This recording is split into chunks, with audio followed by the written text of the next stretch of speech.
Hey, all you rad dads out there.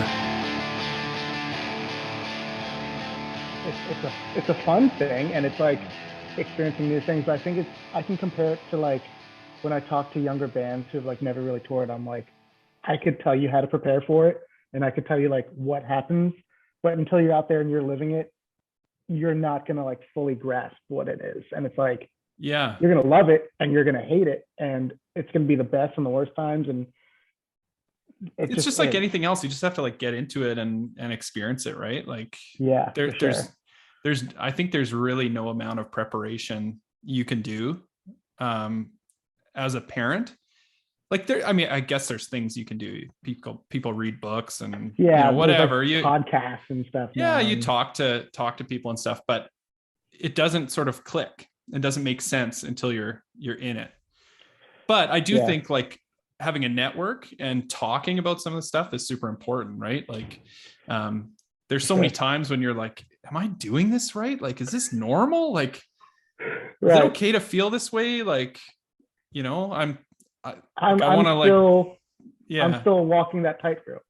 Every day yeah, I'm like, is this how I should react to the situation? Is this how I should reprimand my child for doing something bad? Is this right. like how I should like present a teaching moment and a coaching moment? And it's like, who knows, man? Like every parent's different, every kid's different, and it's just like you need to find like that magic tether between the two, and Yeah. like you with your child um, are going to have a special bond. And it's like it's funny that you mentioned like the preparedness, because I was very, I don't want to say against like the books or the podcast, but my wife Mm-hmm. was very for it, and she was like listening to her mom and her friends, and we luckily enough, a lot of my friends kind of like had their first kid within a year or two of each other, so we were all Oh, kind of like nice. doing this together, and it's really like it takes a village kind of thing.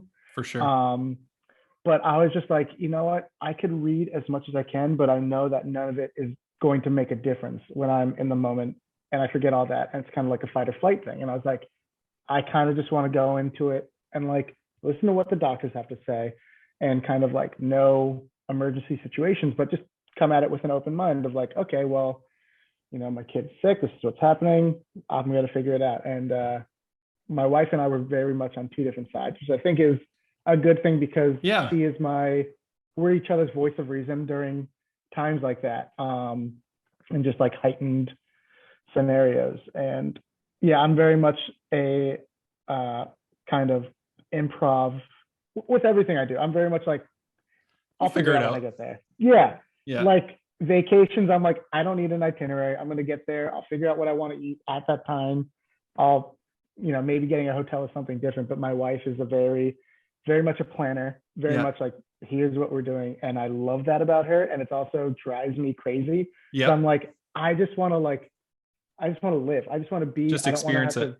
to, yeah, take in like what's happening then and there, not be like, I have dinner reservations I have to go to or something Right. like that. But we are very much a yin and yang, and it works awesome for us. So I'm very thankful for Well, that. that's the thing, right? Like every dynamic's going to be a little bit different. And you just have to find what works, right? Between those personality types.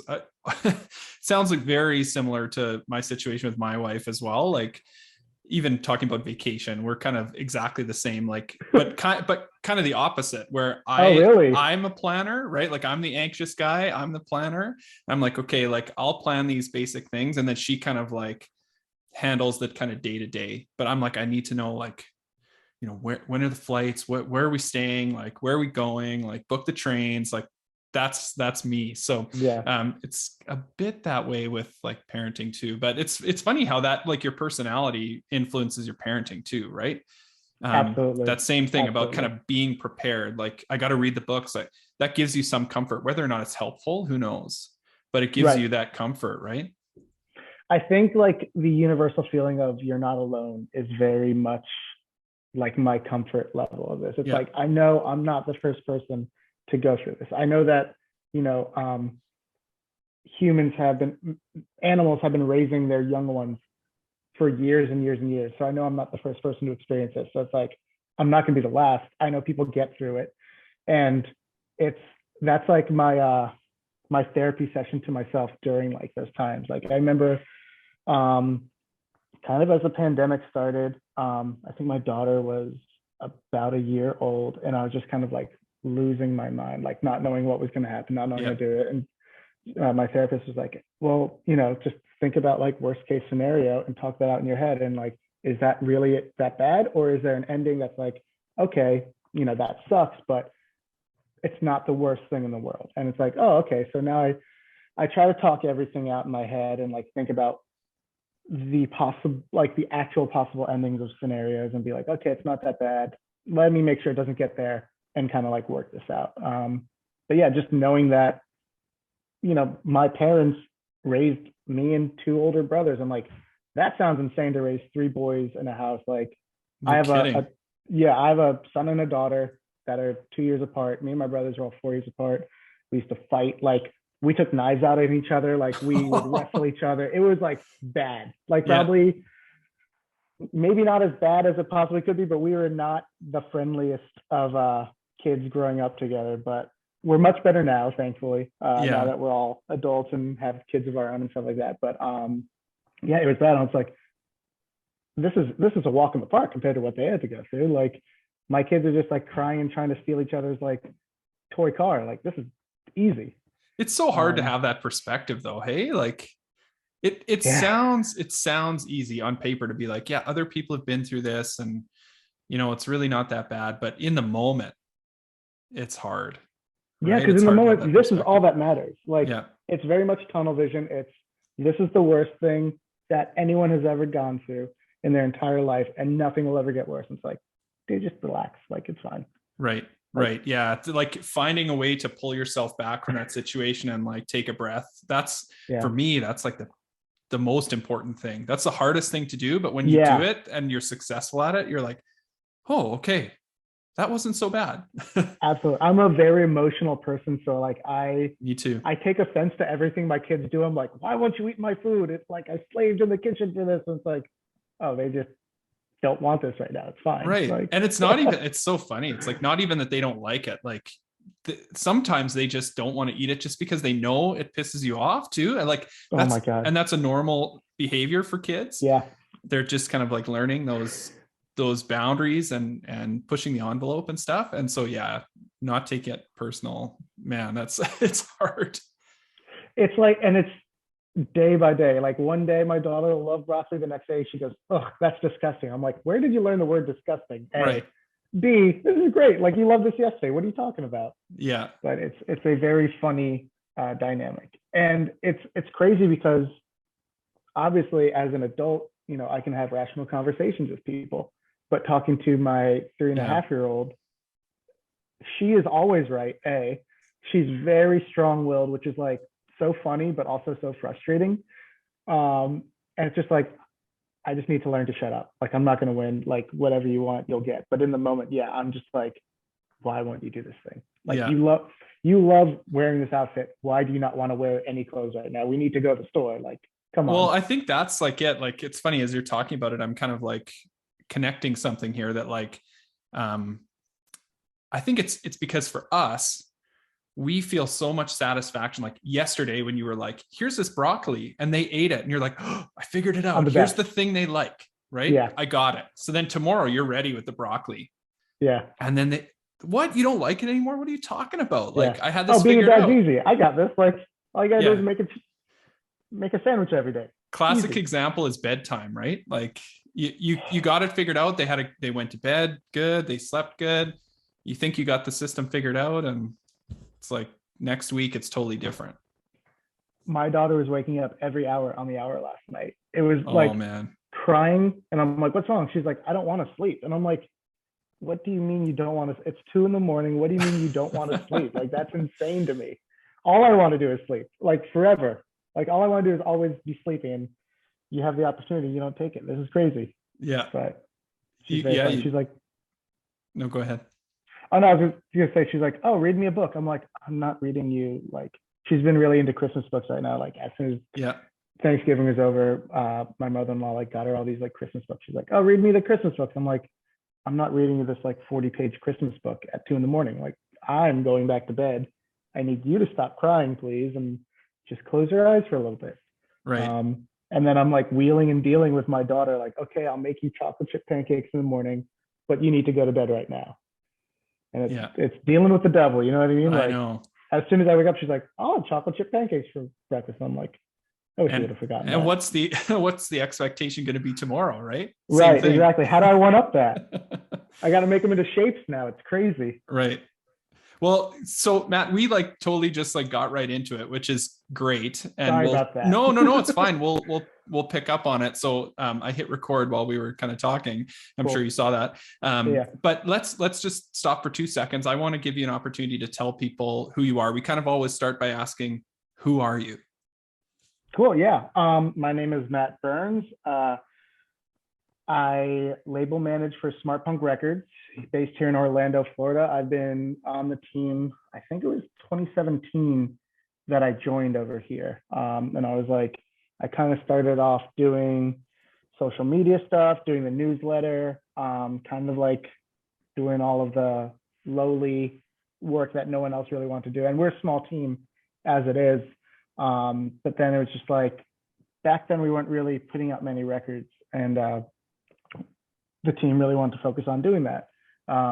It started off as like a reissue label. I think the first two things were Game Face and Set Your Goals that they put out on vinyl. And there's like, okay, we're going to be like a vinyl only reissue label. That's what we want to do. It's like, okay, cool.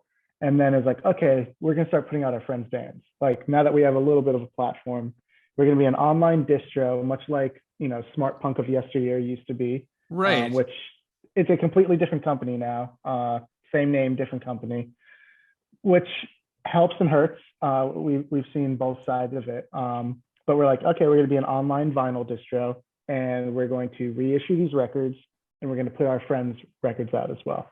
It's like, okay, cool. And then it's like, we would get hit up by random bands. It's like, oh, this band's good. Like, we should release their records. Like, okay, but we really don't know what we're doing. Like, how? Like, and It's just like, okay, I guess we're just going to figure it out. And that's kind of been the MO of the band. Of the label since 2017 is kind of like, okay, well, we have, you know, distribution through, we were with Sony Red back then and still with them for our physical right now.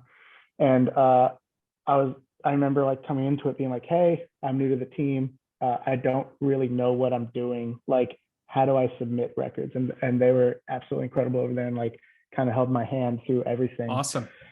And yeah, I mean, it was like everything from like, here's how you, I think pitching to like Spotify labels was like kind of brand new back then. Like it was still small teams at Spotify where you actually had like the curators' email addresses. It's like, here's what you should like, say to like this person at Spotify, this person at Apple Music. Here's like what you should include on your one sheet that we can send out to stores and promo copies, all stuff. I was like, oh, cool, like writing everything down. And just I was very green to the whole thing because I've been playing in music since I was 13. I think I'm 33 now. And I remember the first show I went to, like the first local show I went to, and buying a CD and being like, the only thing I want to do for the rest of my life is play music. Like it changed my life instantly. And like that night, I like kind of knew how to play guitar a little bit because my dad and my older brother played. And I used to like read tabs and like that. I learned, I think Damn It was my first song that I learned on guitar, stuff like that. So it's like I knew kind of like how to play a C chord and a G chord, and like I wrote lyrics for the first time. And yeah, from then on out, it was like local band. I got to tour a bit. I ran a venue with my dad in South Florida. It was like an all ages like warehouse venue. And we did that for years and years, and it was awesome. I worked at a recording studio in Lakeland, Florida for a couple of years, and I was doing engineering, editing, running their social media. Wow. And yeah, so I've been like, I was on almost every side of like the music side of it, except for the business side. And I was always very weary of it because it's like music business is A, scary, and B, a lot of the, I mean, I don't know if I should say this, but a lot of people are just kind of crappy people. Like it's well known that a lot of people don't like the suits of the industry or whatever. And I like to think that now it's a lot different than it was back then. I think there was a big boom of like a lot of rich people throwing money at whoever. And the 90s, 2000s kind of time. yeah, crazy deals where the band pretty much signs their life away and it's like not making any money. That kind of stuff still happens. I still see it from time to time, but I think with the internet and a lot of people seeing what's out there and what bands can kind of do on their own without label support is huge. Right. And I even tell my bands like, yo, if you don't need a label, you shouldn't necessarily do it. Like if the label can provide something for you that you can't do, then that's something that you need labels help for. But if you can do everything that they're telling you, do it on your own and take all the money. Like that's your money, it's your music, it's your publishing. Get it. Like let this be your career. So you don't have to work at Starbucks, which I love Starbucks. I worked at Starbucks for 12 years while I was doing everything. I was like, you don't have to work at Starbucks and do this. Like Right. you can just do it full time. Yeah, there are some bands that do that, right? Like it awesome. Can be done now. Like MXPX is one to see. I look at all the time. Like, yeah, they do everything. They have a big team and they sort of control all aspects of it now, which is so great. Like interesting. Doing live streams, doing your own merch, like doing your own ticketing, putting out your own records, re-releasing your own records later on. Like there's so much money to be had that a lot of times the band won't see. And then, even after a band gets it, the manager gets a cut, XYZ, they all get a cut. So the band's left splitting however much between however many people. And there's a lot of stuff that's like hard to swallow when you are in a band and you're kind of new to it. So luckily for the state of the world right now, information is viable for anyone. You could do a Google search and be like, what's normal, what's not normal. You can see people from all sides of the music industry giving their perspective on what's what. And it's great because you can do that for recording. You could do that for graphic design. Like you can do that for cooking. I use YouTube as like my school for almost everything I've done in the last 5 or 6 years. It's kind of crazy. Like I did go to actual college and I think I've learned more via YouTube videos than anything. And if only I would have not gone into debt from that. Right, exactly. That's a whole nother story. Yeah. So, okay. So yeah, that's amazing. Like, because it's funny, talk about Smartpunk, like so I'm a little bit older than you. I'm 37, but I kind of remember like, I feel like Smartpunk, I remember seeing Smartpunk or the Smartpunk stage at the Warp Tour. Yeah. When I would go to the Warp Tour, Smartpunk comps. I kind of, in my mind, I remember Smartpunk being like an online merch store, basically. Like, that's kind of what it was. And then, over the last few years, it seems like it's been a big change, right? Where like crazy vinyl reissues, like cool, colorways and stuff like that happening. It's a label now. Like you've got some great artists, and including, you haven't talked about it, but your band. Yes, I am also in a band. I play guitar and sing in a band called Debt Neglector, which I'm the new guy in the band. They're actually on the label before I joined. Okay. And them and their original guitarist had parted ways, and they were looking for somebody. And I hadn't played in a band in a couple of years. And Jordan, who's at the label, also was like, "Oh, why don't you play with this band?" I was like, I couldn't fit in. They're a real punk band. Like I've been playing like pop punk and like alt rock, like Jimmy Eat World style kind of stuff. And I was like, I love NoFX. I love Bad Religion. That's what I grew up on. I was like, I'm not like good enough to be in a real punk band. But I just like sat in on a practice and like we just all connected really well, and it's fun. Like it's great because none of us are like really like punk guys. Like our drummer's like a metal guy.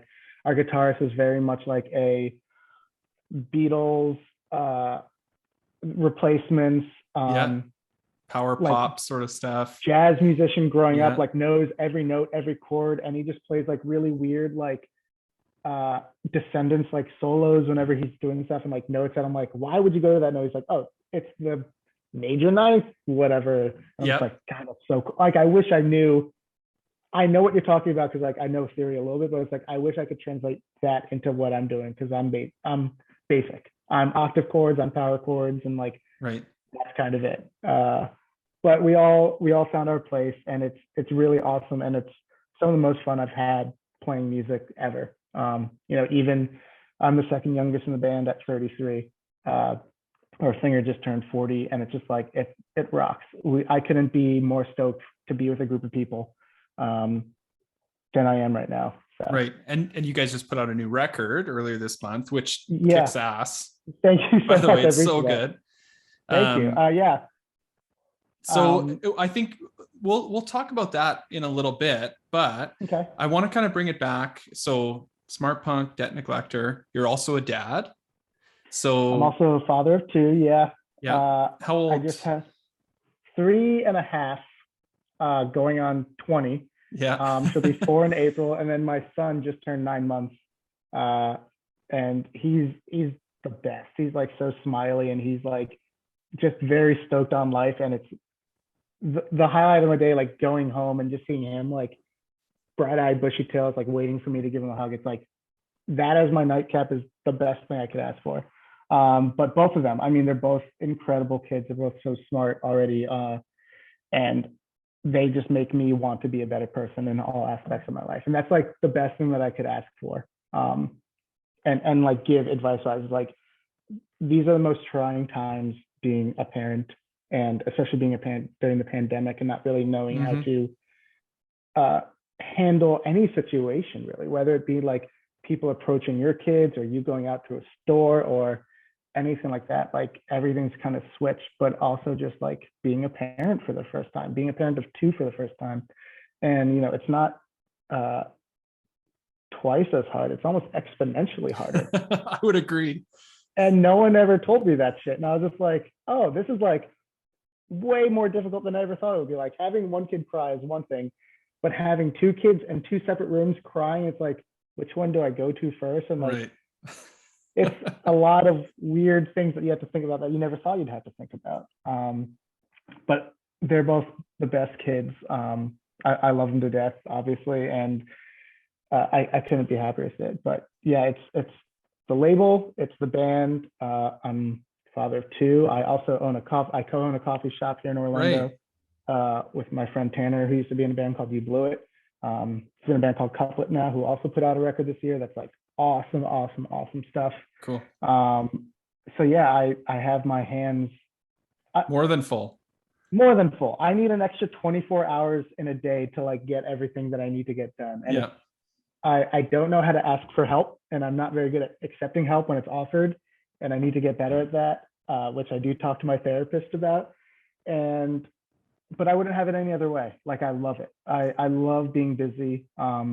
It's crazy that like anytime I'm on vacation and like I'm away from everything and I can like breathe deeply, I love it.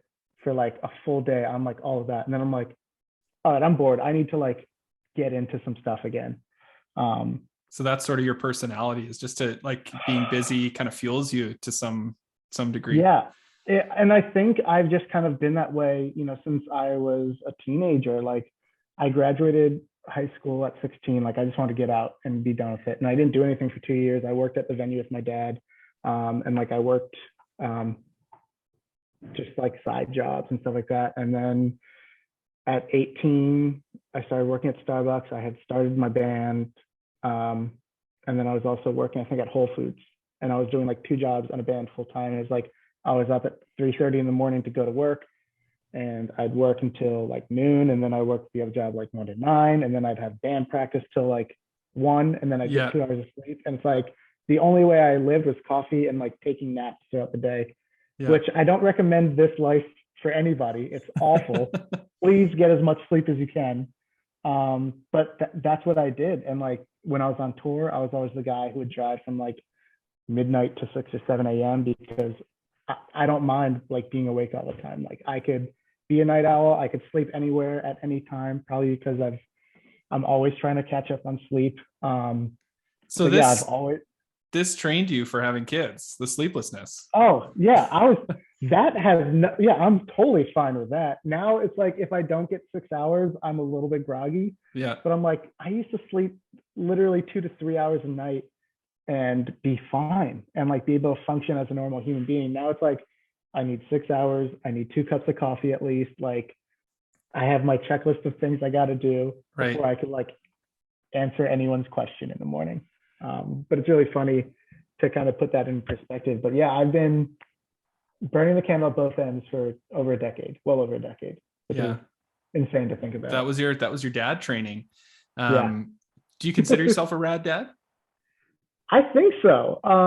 It's disheartening when my daughter says that I'm not cool, but I think that I'm doing cool stuff for her to say that. But like, I always try to like, it's so for me, I feel it's so there's so many more resources now in being a dad and to like introduce my personality into my kids without like forcing them into it. Mm-hmm. Like watching Yo Gabba Gabba or like even watching like Sesame Street and some of the guests on Sesame Street Yeah. or there's a lot of like Disney movies and Disney shorts that like kind of a lot of cross parallels between like what I'm into and what my daughter's learning about, or my son's a little young, but like what he'll be learning about. And I think that's such a cool like opportunity, like, watching all of these like little kids on these TV shows like play instruments. Yep. My daughter like recently like we got her this drum full of like percussion things and she just starts walking around like playing this drum and I'm like, oh my God, this is so annoying. But I'm also like, oh, this is cool that she's like into it. You know, I play guitar and she comes over and she like strums the strings and I'm like, yeah, this cool. is great.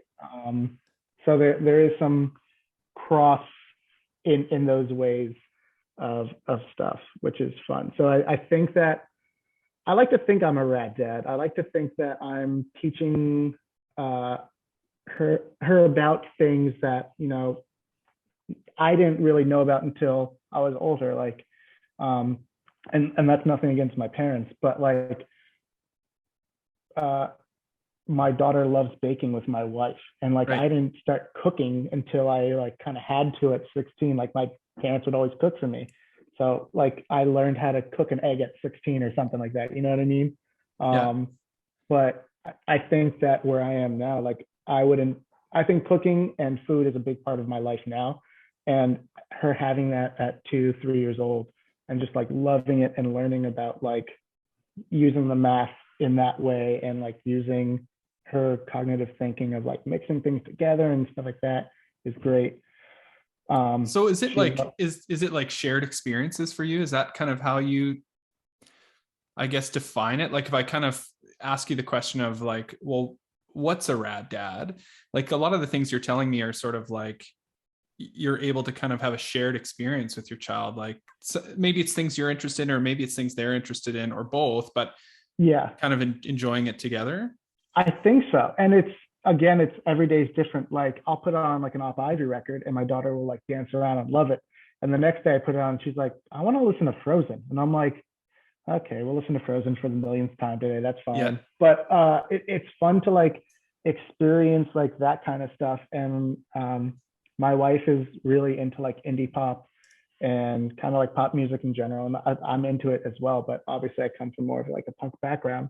So like I'll put on No Doubt. And my daughter will be like, oh, this is mommy's music because it's Gwen Stefani thing. I'm like, well, this is daddy's music. And it could be a girl singing for loud music, or it could be a boy singing for loud music. It could be a girl singing for soft music, and like she's trying to like cross the gender conformity at a young age is also a really interesting thing to.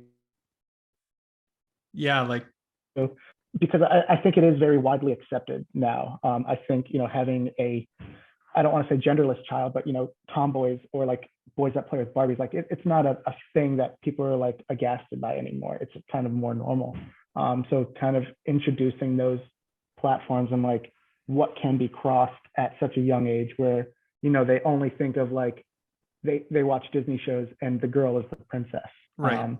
And being like, oh well, it doesn't matter, a boy could wear a dress too, like, and she'll put her younger brother in dresses often, and it's very funny. We're like paint his nails and stuff like that. It's really funny.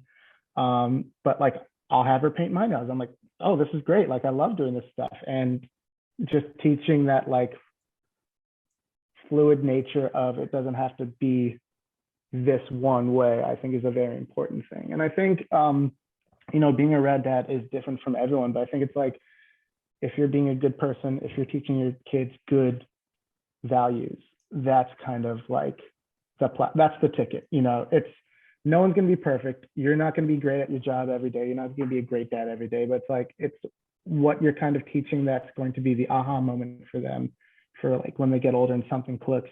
Like, I think that's what's huge.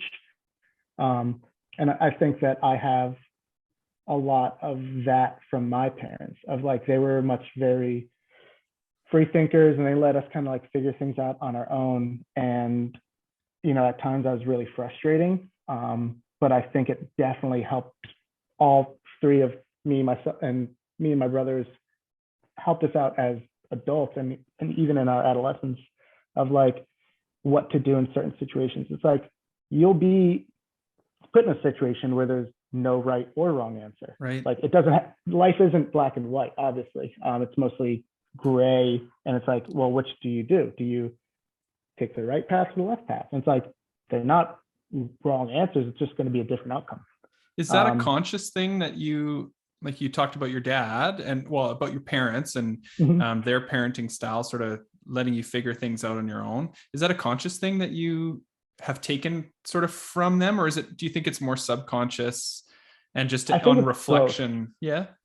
I think I naturally will do that, but sometimes I'll be like, I'm not going to impose my views on what they're doing. I'm going to let them make a choice. And I have to like stop myself from like intervening and being like, all right, well, if you don't want to eat now, you can go to bed, but you're going to wake up hungry. Or you can eat now and go to bed and you won't wake up hungry. And it's like, you know, what does that do to you? And what does that do to them? And like, also, is it going to affect my life? And am I okay with letting them make that choice that affects my life? And there's a lot of like moving parts for every single thing. But it's fun and it's interesting. But I do think the form of free thinking kind of allows for more information to be gathered by them, giving them as much experience as they can as a child without harming themselves, obviously. But like being like, okay, well, I'm going to go outside without shoes. Like, okay, well, you might step on a rock and hurt yourself, or you could wear shoes. What do you want to do? And they'll go outside and they'll be fine, or they'll go outside and they'll hurt themselves. It's like, okay, well, you know, we learned. Next time we'll put shoes on when we go outside, or we won't. You know, it's there's no right or wrong answer, but you just need to accept the consequence of whatever you choose. And I think that's a very important life lesson to do, because oftentimes there's no right or wrong answer, and there's definitely not somebody who's like showing you which way to go. You know, it's very much a self-learning curve. And I think it probably, you know, in a lot of ways depends on the child and what they respond to. It depends on you and what you're comfortable with. Like you said, like, I think that's so true. And like something that sounds maybe really simple, but is really not that. It really just depends. Like there's no right or wrong answer. Like I think about, like, you know, times when I've like flown off the handle or something, yell at my kids or something. And afterwards you just feel terrible, right? Like it's just the worst. But it doesn't mean that you've like screwed them up. Like, okay, so you kind of correct and you figure it out for next time, right? It's a kind of a learning experience for the whole family. Like when those things happen, whether it's I stepped on a rock outside because I didn't put shoes on, or it's like we had a big fight in the kitchen over something, right? And you kind of navigate that as a family. So it's such an interesting kind of concept, and every day it seems like it's changing, right? Yeah, it's funny because my wife is very she can easily take herself out of a situation, be very calm, and like calmly direct the kids to like what she wants to do. And I'm very hot-headed. And like I will yell and I'll feel terrible. My daughter will be crying. And I'm like, hey, I'm sorry for yelling. That was my bad. I shouldn't raise my voice at you. I got upset because of this. And it's like kind of like explaining myself of why I got upset. Not that I should have gotten upset. That's on me. And that's something that I have to live with, you know, probably for eternity, knowing how my guilt rides my back. But to let her know, like, me getting upset wasn't your fault, but this is the reason why. And, you know, I'm sorry for reacting that way, but I would really like for, like, this is what I would like, or like, I think you should be doing this instead. And trying to find that like reasoning between it all. Right. In the end, I think it's like, you kind of just have to have this supportive environment, I guess. And like, there's going to be times when there's tension, and that's also good for kids to learn, I guess, too, that like, okay, here's how we deal with conflict. Like, here's how you apologize, right? You kind of model that behavior, like, oh, I screwed up, I'm going to apologize. Yeah. Right. Not that it's okay to yell or fly off the handle. I'm the same as you. Like, you're describing like perfectly our situation. Sometimes I'm like, I cannot believe how my wife is keeping her composure right now. I hate like, it. I hate like when she's so Yeah. calm and cool. I'm like, God, I want to yell so loudly right now and just like, ugh, crazy. I know it's nuts. So okay, so your oldest daughter is kind of 3.5 years old. So take me back sort of 3.5 years, 4 years. When you became a dad, what changed about you, or what has, and maybe not right at that time, but how has that evolved over time, or has anything changed? It's really, it's so difficult because at the same time that my wife was pregnant with my daughter, I was opening my coffee shop. I was a manager at a Starbucks, and I had been working in management for Starbucks for a while. And I was leaving that job to do this other job. And there were so many life changes happening at the same time that it was kind of like, all right, I got to like stop being selfless or selfish and start being selfless. And, not that I was like only caring about myself when my wife and I were together before, but it's much more like, okay, I need to make sure that she's good in her role and like give her extra protection while she is pregnant. And she had a little bit of a rough pregnancy. She got really sick like every day. So she was like on meds and stuff for that. And like, it was hard for her to eat for like a couple of weeks at a time. So it was a lot of like, I don't want to say comforting her because I don't want to be like I was nurturing her, because she's a rock star and has been throughout the whole thing. But it was very much like, let me take care of you as much as you'll allow me to take care of you. It's hard, right? Because like we have no idea what they're going through. Nothing. And like you almost feel like helpless. Like, how do I 100%. Make this better for you? Yeah. Right. That like that sacrifice that, the mom has to sort of go through. And, pregnancy is amazing too. Like I know, I'm not trying to make it sound like this terrible, awful thing, but it can be terrible and awful at times. And we just, that's so easy for us. We don't have to deal with that at all. Right. Except to try and be there and support. Watch it all happen. Yeah.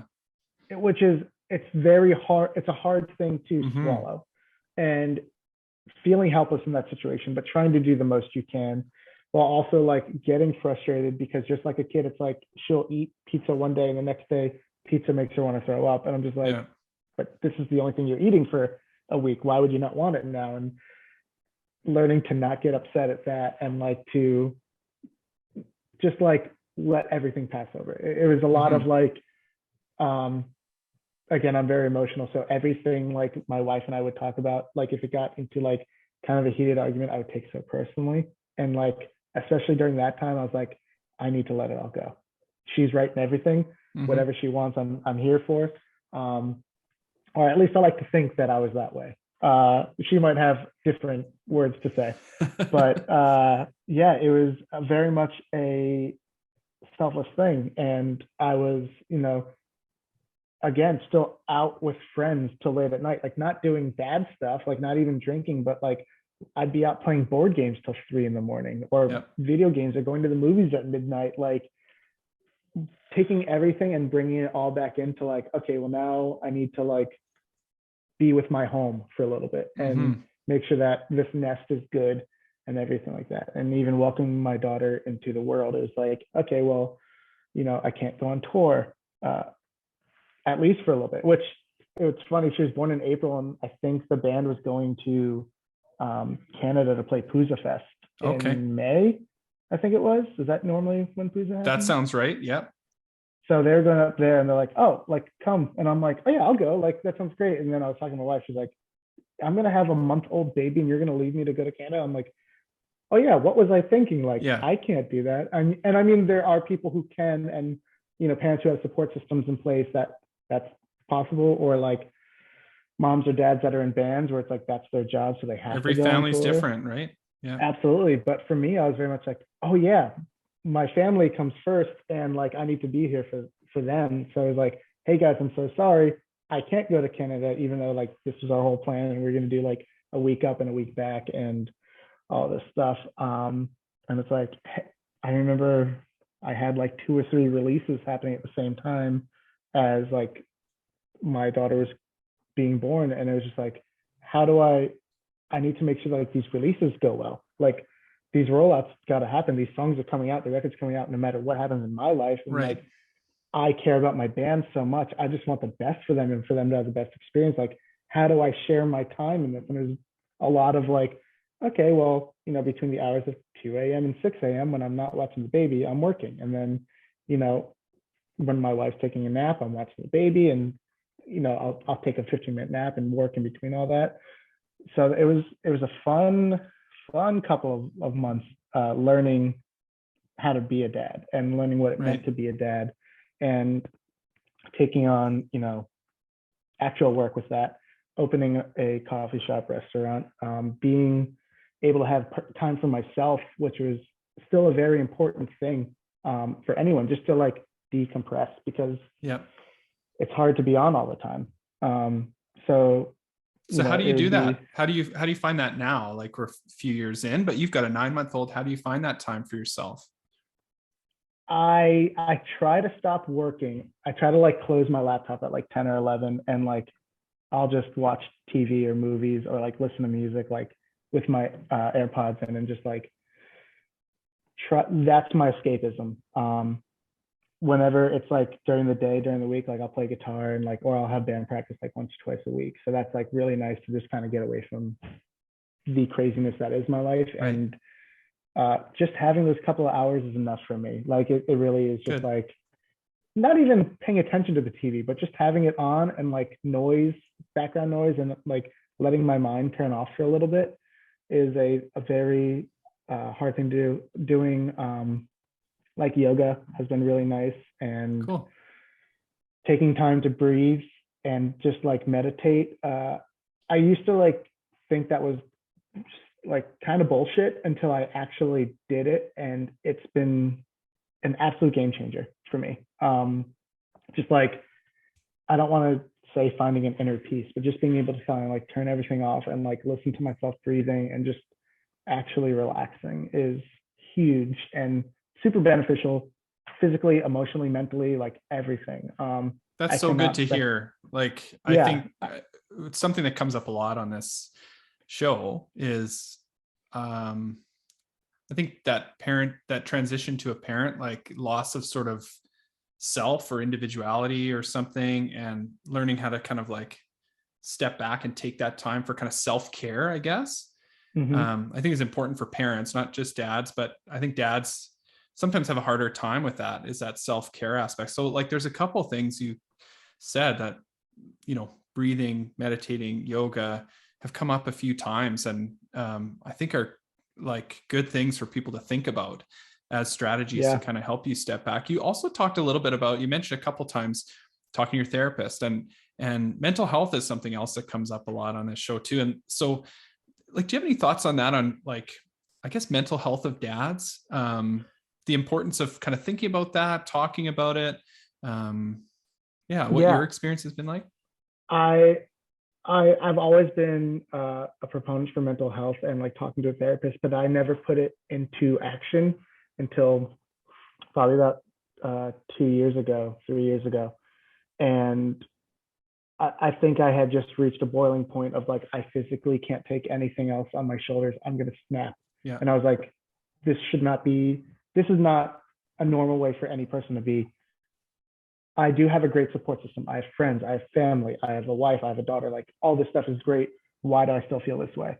And I started seeing a therapist, and it was so eye-opening and so incredible about like talking about things that, you know, I subconsciously was going through that I didn't realize was affecting me, or of how I acted or how I treated others or how I wished to be treated and like wasn't communicating about.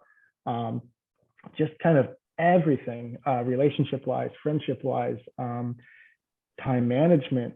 It's all so important. And I think a lot of people, and you know, I don't want to use a generality, but I do think a lot of people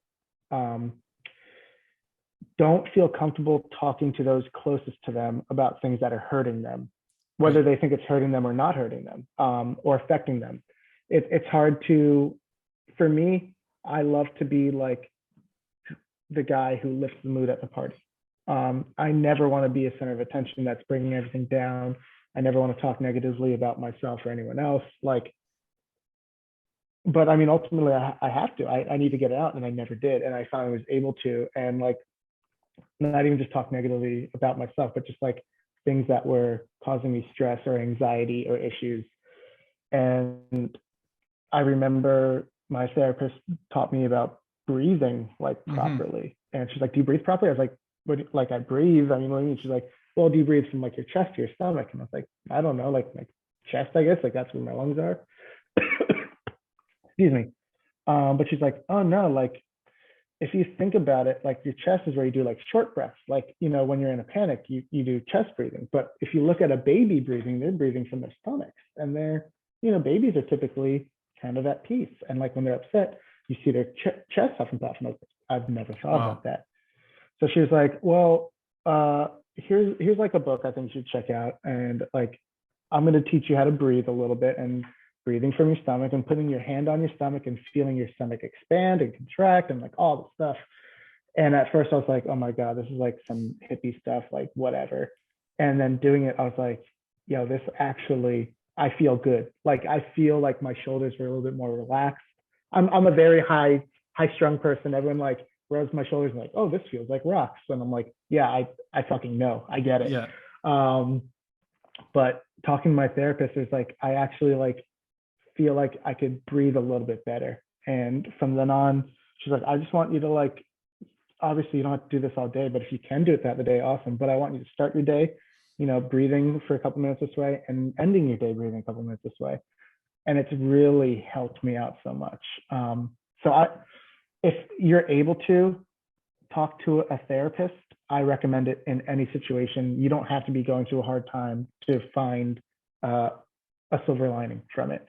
It could be anything. I mean, my therapist and I went back to talking about like things that I was going through as a child that might have affected me now, and like why I do certain things now, and kind of everything. And it's very eye-opening because it's stuff I never thought about. It's just like, this is who I am. This is how I deal with these situations. It is what it is. And ultimately that's fine, but it's like, why do you do those things? And if you could change them, would you? And what would you change them to? And it opens up like Pandora's box in a good way.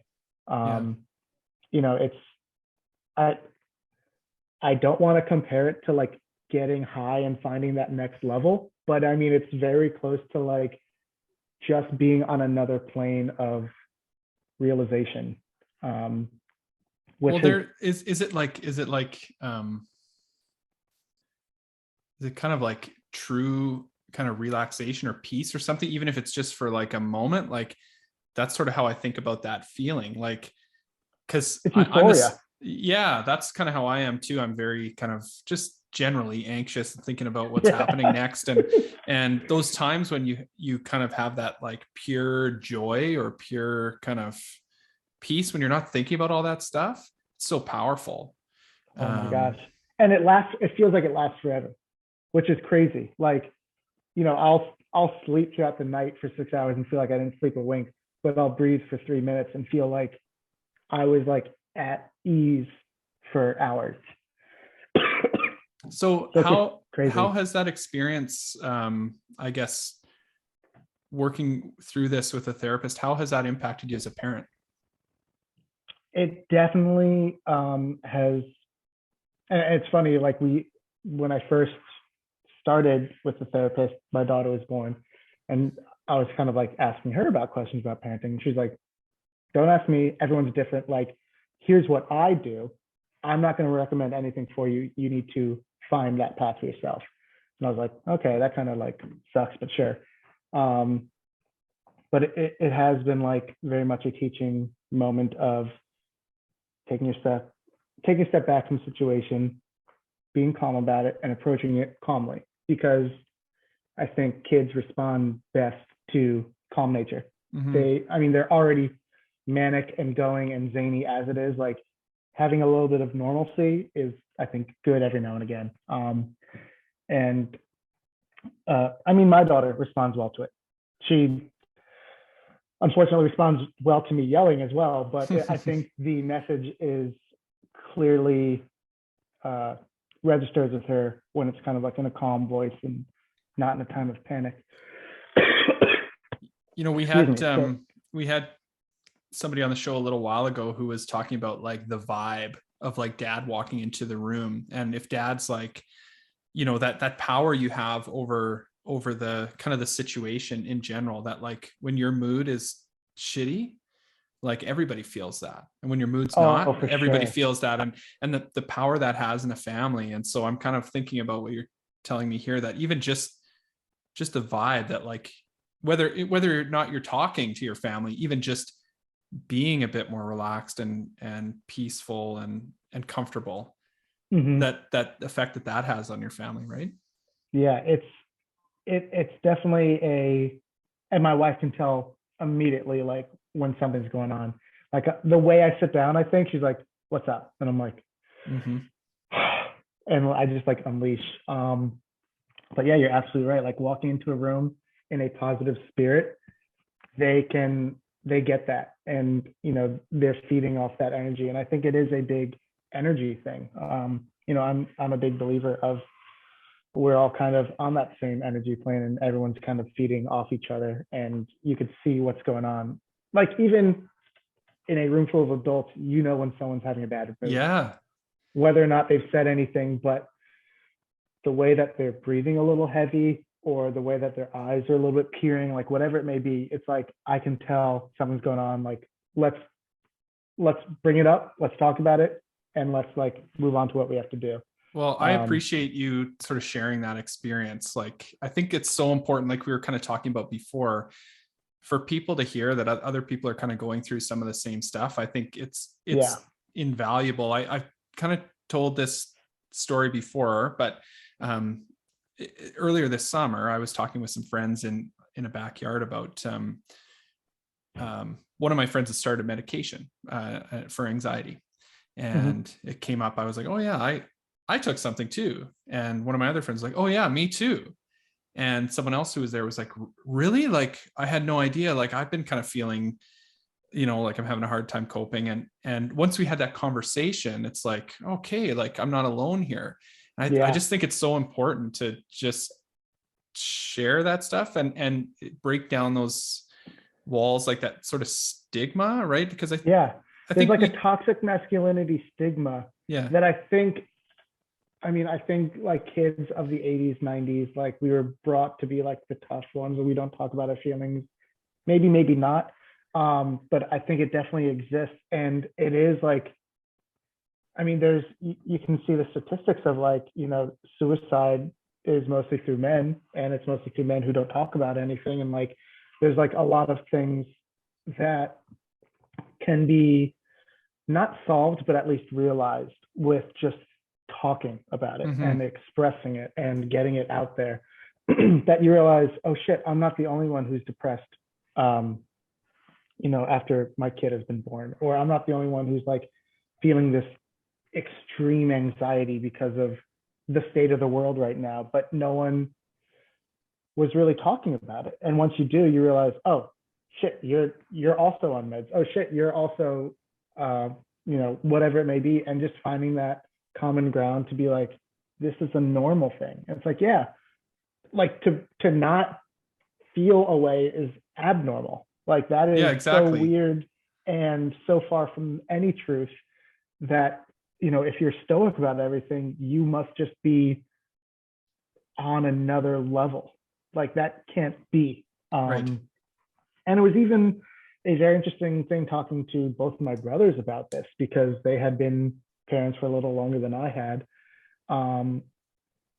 But like we had never really spoken about anxiety or depression or anything like that, but like just opening up with them and being like, man, I've been feeling this way, and sharing that common ground was just so comforting and relaxing, being like, oh shit, okay, like this is good to know that, you know, I'm not the first one in my family to see a therapist, or like I'm not the first one in my family to be on medication for something, or whatever it may be. Like, because I think it's just, you don't want to be shamed by it. And I don't think there is shame. There shouldn't be shame on it. I think it's some sort of stigma about it. It's like, why? Like, why can't we just be open? Why can't we just talk about the shit and like make it okay? And I know that's very much the movement now, but it's just like, why was there ever a blockade for that? Right.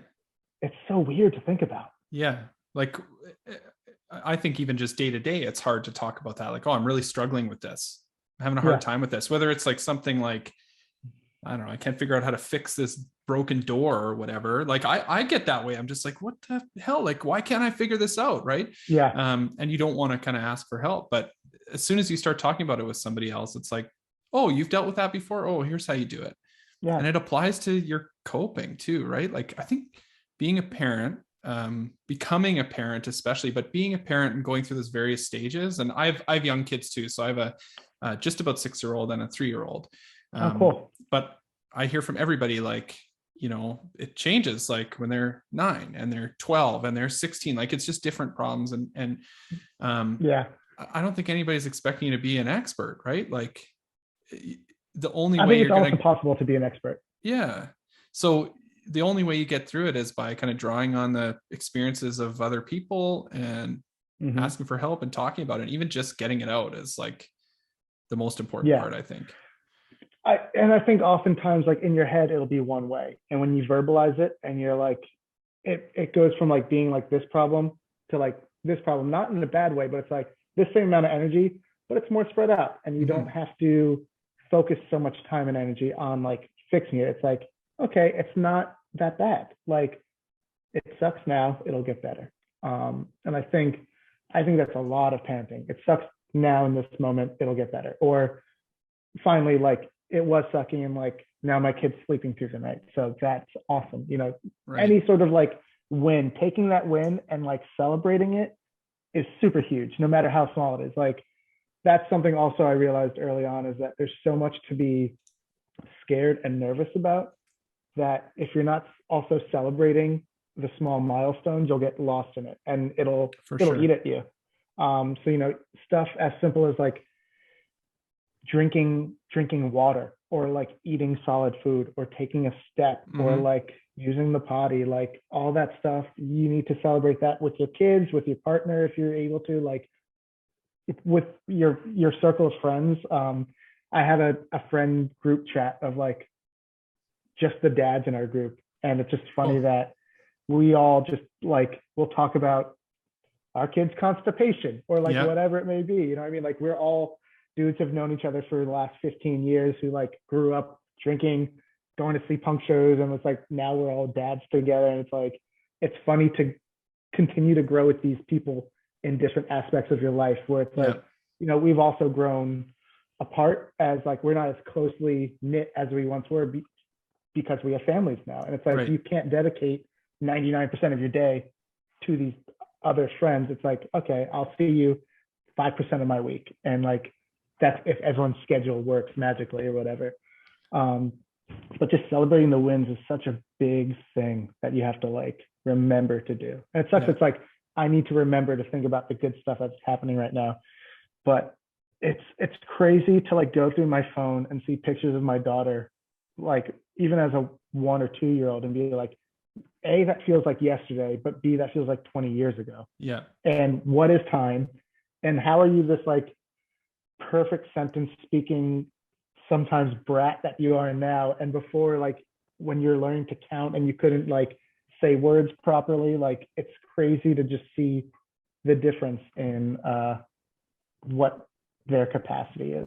Yeah. But I think celebrating the wins helps focus time on those things, and like making sure you're in the moment, you're present for your kids. And that's something that I really try to do, is like, we are very much a routine-based family. It's like, I get home, we have dinner, we go for a walk, we give the kids a bath, we put the kids to bed, we do like a big family hug before bed. Cool. And like, that's it. And I think they very much look forward to like those things. And if those things aren't happening, they're like, what's going on? Like, we were supposed to take a bath. It's like, yeah, we're going to skip a bath. It's late tonight, whatever.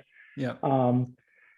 But just being able to like enjoy the family time while we are, because my kids are so far away from being out of high school, going to college, moving away, but that'll happen before I know it. You know what I mean? And that scares me so much, of like not being present for any period of time of them growing up, because it's so important. It's so fun, like seeing them, like seeing their brains like click into place, and like them thinking of things and coming up with questions of like, what did you, like my daughter's talking about death all of a sudden, and I'm like, how do you know about death? Like, where's that coming from? But it's just like, also, how do I talk about death without scaring you and having you be afraid of going to sleep and stuff like that? But it's just it's a very interesting thing to navigate, and it's a fun time. It really is. Man, watching them learn is like, it's awesome. It's crazy, because I'm over here trying to like learn sign language. I'm like, I'm never gonna get the shit. But like they're over here learning how to like walk and learning how to speak, and like my daughter speaks more Spanish than I do, because they're like teaching words in Spanish in her daycare also. And I'm like, cool. This is awesome. Like, I wish I had that. I wish I would have paid attention to years of French and Spanish and stuff like that I learned in school, and I never did. So I'm glad that she's taking it on now. Yeah, that's amazing. Let's shift gears a little bit. Tell me what's sort of coming up for you in the next little while with Smartpunk, Debt Neglector. I mean, you guys just put out a new album, which we didn't talk too much about it, but maybe you can tell me a little bit about the album and sort of the title of the album, the relevance of that, because I thought that was pretty cool. Thank you. So we just put out a record at the beginning of November called Dirty Water. Super proud of it. I love every song of it. It was, I mean, I would put that at the top of my album of the year for sure, but that's also, obviously I can't do that. But we had been writing this record for a couple of years, and just the insanity of what's been going on in the world, but more locally, the United States, is just mind-boggling. Dirty Water is a reference to the Flint, Michigan water crisis that's still going on. And, a lot of people thought that it was like, pay attention to downtown Flint, but there's a lot of neighboring cities that were also affected that didn't get as much news coverage. And it's really sad. It's like, if it weren't for the internet and people from those areas being like, well, what about us too? No one would know. And it's, I guess, ignorance is bliss when it comes to that. But that's the title of the record. That was the first single. And this record it kind of touches on a lot of stuff. It talks about how insane capitalism is. It talks about, there's a song, Alex, our singer, wrote a song for his dog that passed away. His mental capacities as well. There's songs about his depression. There's songs about just, it's a lot less straight on political and a lot more of like, here's what living in 2018, 2019, 2020. And we were even writing songs at the tail end of 2020. We finished the record. It's like almost 2021. Here's what living now feels like and what we're dealing with. We're songs about the pandemic and how all these companies are making us come to work, even though everyone's sick and no one's like really doing anything about it. A lot of weird shit, but it's fun. Songs are fast, songs are angry. And can we talk about how gnarly it sounds too? Like, this is your guys' biggest record, right? Like, it's by far crazy. All the records sounded really good, but thank you. There's like, I put it on for the first time. I was like, whoa. Like, so tell me maybe about like a little bit about recording, mixing, mastering, and how that sort of plays into it. Yeah, sure. So they had done the first LP, and then we had done the EP at a studio here in town. And sounds awesome. Like you said, it's like super professional sounding. And this one we wanted to kind of take a little bit more time on. Not necessarily that we were in a time crunch before, but before it's like, first of all, everyone in the band is an absolute master of their craft. I am the least talented one, and I don't think I'm that bad, but they're just beasts. Like, bass and drums are done in a day. Chris nailed the guitars. Like, he would do multiple takes of stuff, and he's a very much a perfectionist. So like he could have had guitars done quickly, but he's like, that's not right. That's not right. I need a different amp. I need like more feedback. I need this pedal on. You're Like going to this hear that much. forever. Every time you listen to it, right? That I know. little, if you don't go back and fix it. And we've had that where he'll bring up like, man, I really should have done this instead. I'm like, dude, shut the fuck up. It sounds awesome. Like this is the way. He's like, I know, but I could have. It's like too late. But you would work on a record forever if you did it that way, because every day you're changing. But yeah, so we have a studio space in another warehouse next to us here at Smartpunk. We call it Smartpunk Studios. My buddy Ian is like the engineer over there. And we recorded it all there. I think we started July 4th of 2020. So it was still, I remember it was still very much in the scare of COVID. We all were fully masked the whole time, and we were recording not every day, but like every other day. We'd come in for like an 8-hour day or a 4-hour day or whatever we can get in while everyone was still being forced to go back into work. And we finished it in September. And I remember like Ian has a bunch of guitars. I mean, Ian is also a master at pretty much everything he touches. I'm very jealous of what he can do. But like, I had never been able to like choose gear like this. Like I had never been able to be like, oh, I'm going to use like this Rickenbacker on this guitar or on this song. And like, I want this like against me guitar sound. I want this Clash guitar sound. I want this no effects sound. Like these are the things that I want to do. And we really got to be like, you know, give me that Bad Brains bass tone, like make it like crank a little bit and make it dirty.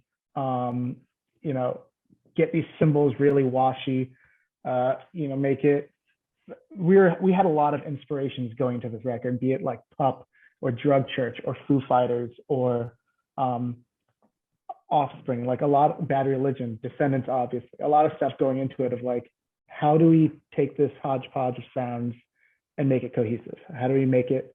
We recorded 19 songs also, which was kind of crazy, and 14 made the album. We did an EP. I think we put it out December of last year, January of this year. And we still have a couple of songs left that we haven't put out that we're like saving to do a split 7-inch or something with something fun. But it was just like, what do we want this album to say? Like, what do we want to perceive our band to be? And like, you know, what songs are quote unquote singles and what songs are like the ones we want to play live. And that's a hard thing to choose. Like we had, I think 10 that were like, this is like, if this was the record, it'd be great, but let's make it a little bit longer. Like, let's do like kind of old punk format, like throw in as many songs as you can on this record kind of shit. So we got it to 14. And yeah, it was mixed by Nick Diener, who does a pedal company now, used to be in the Swellers. He rocks, he's great. He's got a studio up where he lives up in Michigan now, and then mastered at Blasting Room. So it was kind of like, really, for me, it was like fucking awesome, because like I'm a huge Swellers fan. Anything that comes out of the Blasting Room, I'm a big fan of. Like obviously all the bands that come out of there. So it's just like, I can't believe like my record got mastered where like this Rise Against record got mastered, or like anything like that. You know what I mean? So it sounds kind so of like, good. It's amazing, man. The songs are great. Lyrics are like so much to sort of think about.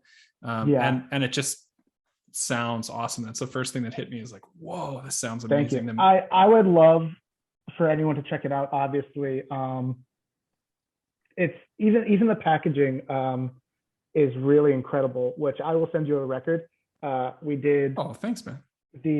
Of course. The insert we made on one side it's a cutout, a die cut. It's an inflatable gator, and like all the lyrics are on the other side, and it's just like this really weird hodgepodge of like scanned in like letters from like dollar signs or dollar bills and stuff like that. And it's really the greatest thing I've been a part of. And I could not be happier to do it with the people that we did it with. I could not be happier with the way that it came out. Like, I love everything about it. Even going back to like old mixes and like pre-master, I remember being like, this is huge. This is important. Like, I don't know if we're going to change the world on this, or I don't know if anyone's going to give a shit, but that doesn't matter. Like, to me, this is the best thing we could have done. And I think we all feel that way about it. And even now we're like, oh, let's do it better next time. It's like, how?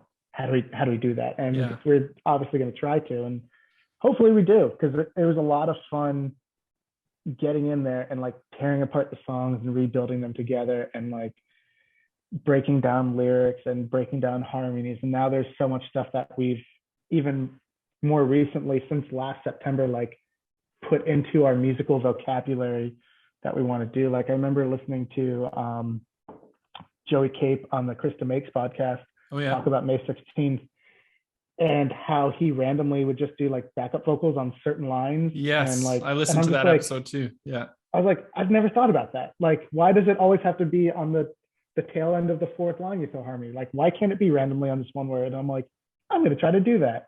Yeah, which is crazy to say, because I do that. Like, I'll yell a lot on the record, or I'll do a lot of backups, and then like playing it, I don't think about how I have to play it live. And I'm like, oh man, I have to like play this and do that part and sing this, and like this is a 3-part harmony, so now Chris has to sing it while he's playing this lead. And it's a lot of stuff that when you're in the studio, you're like, oh, let's just layer it because that's how it sounds best. And then we're like, oh fuck, how do we play this live? Yeah. And then it's fun to figure that out.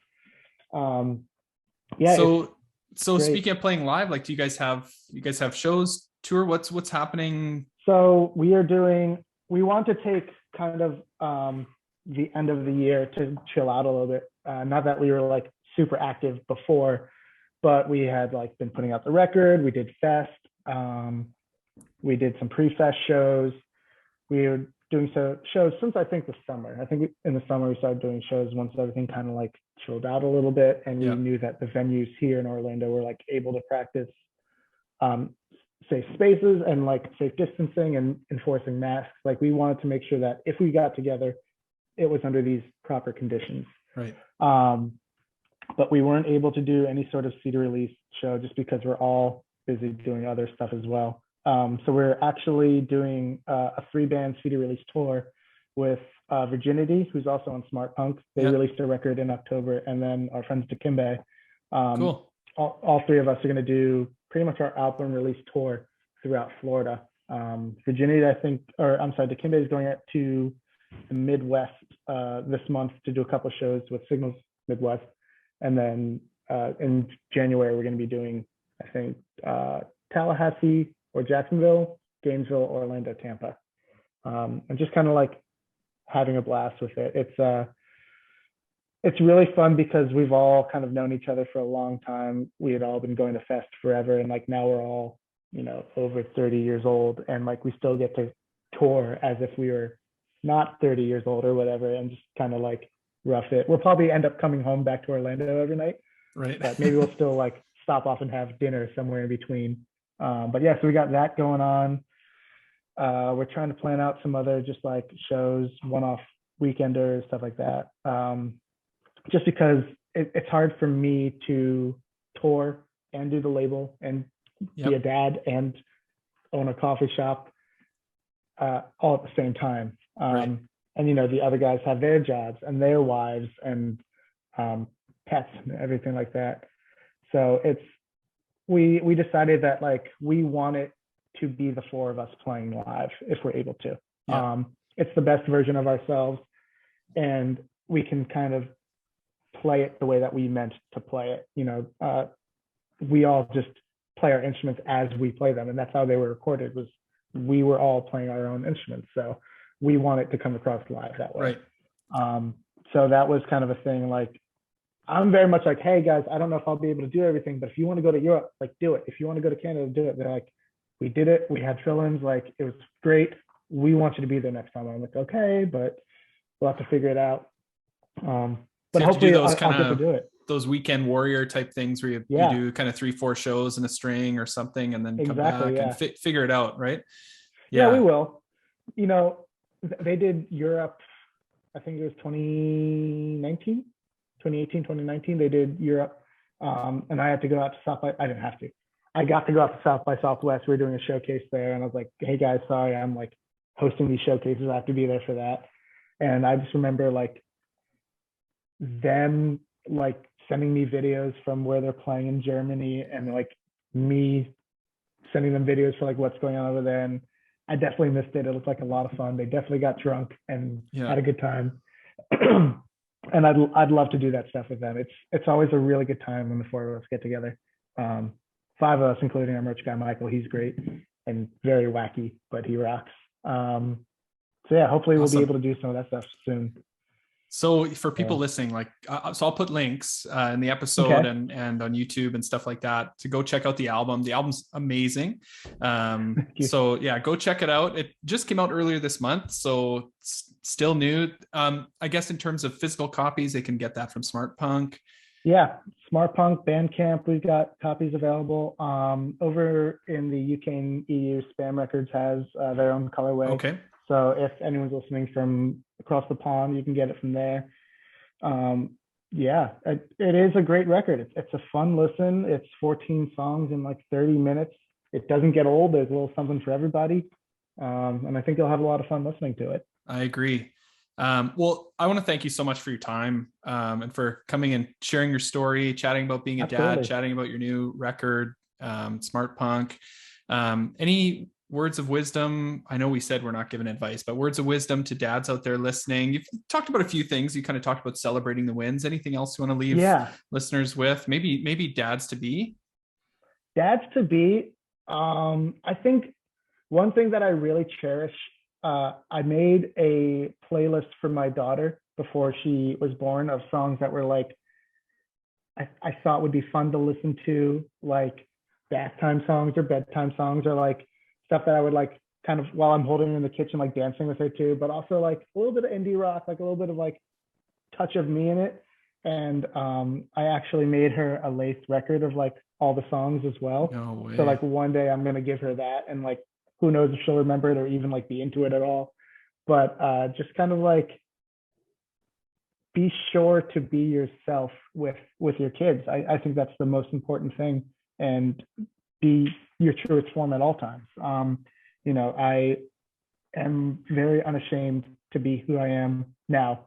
I think I was a little bit more hesitant before, but have since learned that like, this is the only me that will exist, and I need to be okay with it. I need to be happy about it. And I'm definitely coming to terms with that. And yeah, like it's a fun playlist. It's fun to listen to now that she's 4 years old and she can like sing some of the songs back to me, and it's great. That's an awesome idea. I love that. Yeah, it's fun. And just learn to not get tired of, you know, listening to the same songs over and over, because kids love repetition. Yep. Yeah, that's something you're going to have to get used to. Get ready for those road trips. Yeah. The first road trip we took, I'm sorry to take up more time. No, it's fine. It's all good. My daughter was like, I think she was maybe a year at the time, was obsessed with Randy Newman's You've Got a Friend in Me. And like, nice. That was the only song that she'd be able to like sleep in the car to. So I would have to put that on repeat. And we were driving from like North Carolina back to Florida. And that whole way, that was the only song we listened to. So my Spotify Wrapped that year was like, man, you were a really big Randy Newman fan. And I'm like, yeah, I know. That's my most played song. I get it. I was just looking at mine today, actually. And it's so funny how it's like, Frozen 2 soundtrack, like right up at the top there. That soundtrack's great. I love it. It is a great soundtrack. I have it on vinyl here, right here. So awesome. Yeah, it's good. All of my dad chat, we were all posting that. It's like, look at all the Moana songs. Look at all the Toy Story songs. So funny. It's like, oh, and here's this Menzinger song, and like, here's this Pup song and Dirty Nil song. It's like, there's a little bit of me still in that. But if you get the Spotify for Kids app, all the songs are free, and it doesn't go into your Spotify stuff. So you don't get any weird like playlists that were curated for, you know, Disney princess songs and stuff. Right. Not that there's anything wrong with it, but yeah, it's sometimes nice to kind of keep things separate for sure. Mine's like my whole family. So it's definitely not a representation of just me, but yeah. That's funny. Well, thank you so much, man. Like, it's been great chatting with you. Good to meet you, get to know you. Again, thanks for sharing your story with us. And I'm looking forward to maybe one day in the future, we'll see up here in our neck of the woods. Love to come see you guys. I would love to. Yeah, I would love to come over there. Once the world kind of opens up a little bit more here, it'll be a little bit easier. So hopefully, cross your fingers, right? So awesome. Well, thank you so much. I really appreciate your time. Absolutely, Brett. Thank you. Appreciate it. Take care.